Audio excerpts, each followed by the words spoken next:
বাপ্পা তুই তো সংসার করবি বলতেছি, সেদিন আমি বে করতে যাবো, যেদিন দেখাশুনো হয়ে একটা আশীর্বাদ হয়ে গেল যে অমুক দিন বে, সেই দিন আমি হাতটি কেন করে জানিস, ওরে আমার বে,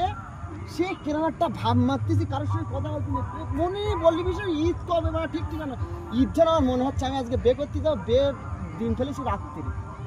রাত্রি অ্যাকচুয়ালি আমার ভুলই কোন জায়গায় জানিস, রাত্রি कौन सब्जेक्ट अच्छा लगता है? बैगन। ওই ঘাট পার হই, রাত্রি নৌকায় টোকায় উঠতি, নদীতে একটা এলে থাকে, ওই ওই এমনিতে কাছে বের ওই পানি গায়ে পড়লি ওটা শুদ্ধ থাকে, বুঝলি, হাওয়া বাতাস লাগলি শেষ, তার লাইফ শেষ। আমি ওই নৌকায় পার হইলাম, ওই হাওয়া লেগেলো, ওই উকেনে এলে পাশ লেগে আর পুরো বরবাদ করে দে। তোর তো ব্রিজ ঘুরে যাওয়ার কথা ছিল, তুই তো ব্রিজ ঘুরে পুলিশ আবার ওই মাথায় পুলিশ প্রশাসন, ওই রাত্রি অল্প বয়সের ছেলে বে হচ্ছে, এখন তো 18 বছরের আগে মেয়ে বে করলি তো